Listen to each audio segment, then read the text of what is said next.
Hello and welcome to Small Seeds. Today we are going to be making elderberry syrup. This syrup is great on its own, and it's also great to get creative with adding different herbs and spices. I really like using this syrup as a base for an herbal cough and cold syrup, which we will be making in a future video. But today we are just going to keep it short, sweet, simple, and syrupy. Let's begin with the ingredients, starting with the elderberries. Elderberries have been eaten and used medicinally for thousands of years, and more recently have been studied for their potent medicinal properties. But today, we aren't going to be talking about elderberries, but instead making syrup with them. So if you are interested in reading about elderberry properties and other benefits, I will post links in the description to some of my favorite articles. Elderberries are always suggested to be cooked before consumption, and to make syrup with them, you can use fresh, frozen, or dried berries. The last batch of elderberry syrup that I made with fresh berries that I managed to get before the birds did from the garden. And I did notice a color difference between the syrups made with fresh berries and dried berries. And luckily for all of us, dried elderberries are available for sale at any time of year, and having a bag of dried elderberries on hand is great for whenever you need to make a fresh batch of syrup. The next ingredient you will need to make your syrup will be some type of sweetener. You could use honey, sugar, maple syrup, agave, stevia, and other alternatives. But for this recipe, we will be using raw honey. I prefer to use raw honey in herbal preparations because it has its own set of beneficial properties. Just remember, honey should not be given to children under the age of 1 due to the risk of infantile botulism. Some other optional ingredients that you can add to your elderberry syrup include different herbs and spices and fruits. Some common ones that I see in other recipes are cinnamon, cloves, ginger, lemon, and one that I don't often see but is one of my personal favorites are star anise, and another one that is common in a lot of other recipes is rose hips. So this is really your opportunity to get creative and use the flavors that you like. Today I am keeping it simple, and I am just going to add some of that star anise and some lemon. The next ingredient is simply some good old H2O. It is best to use distilled or some type of filtered water. Now, let's make our syrup. I prefer to make small batches, so we are just going to be using 1 cup of dried elderberries and 2 cups of water. With fresh or frozen elderberries, I suggest using 1 cup of berries to 1 cup of water. We are going to bring our water and our berries to a boil, and then once it is boiling, we are going to reduce the heat to low and then let our mixture simmer. And this is the point where I will add in different spices, fruits, and sometimes medicinal roots. So you will be simmering your mixture for about 30 to 40 minutes, and make sure to mash your berries periodically while it's simmering with any type of kitchen utensil suitable for mashing. I am using this thing. Mash, mash, mash.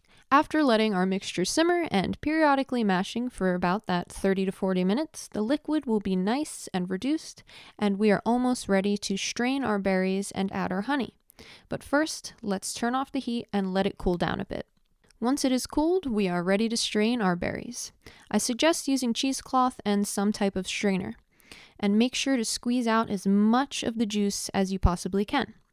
In some recipes, after straining, you will put your juice back into a pot and reduce your liquid even further before adding your honey. But I already have a small amount of juice and would rather not cook it any further. If you did take this step, however, you could reduce your liquid by half, and this would give you much less water content in your finished syrup, which would help it to last a little bit longer. Okay, so we have about a cup of our elderberry juice, tea, liquid, concoction, and now we are going to add our honey. I like to add an equal amount of honey, so I will be adding 1 cup. Now, I know this may be much too sweet for some of you, so you could definitely add half or quarter the amount of honey that I do. Just know that the more sweetener you have in your finished syrup, the longer it will last. Another thing you could do to make your syrup last longer, especially if you wish to have less sweetener, is adding alcohol like brandy or a high-proof alcohol to your syrup. A common recipe I see for a syrup made in this manner is 1/3 elderberry juice or tea, 1/3 honey, and 1/3 of the alcohol. And a syrup made in this manner may last up to a year without refrigeration. Freezing your syrup is also another great option to help it store longer, especially if you choose to go with less sweetener. I usually keep half of a batch of syrup refrigerated and half in the freezer to be used once we are done with the first half. Okay, so our honey is thoroughly mixed and we have just about 16 ounces of our finished syrup. Now we are ready to bottle it up. I have already labeled my jars with the date, and once I am done, I will be putting the 8-ounce amber glass jar into the refrigerator and the 2 4-ounce mason jars in the freezer. If you plan to make your syrup with equal parts honey, I suggest consuming your syrup within 1 month under refrigeration. And of course, it'll last much longer if you put it in the freezer. It may even last longer than 1 month under refrigeration because there is a good amount of honey in this recipe. Just make sure to trust your senses. If something doesn't smell, look, or taste right anymore, just be safe and discard your syrup. So, during the fall and winter months, my husband and I will be taking 2 to 3 teaspoons, and my daughter will be taking 1 teaspoon in the morning.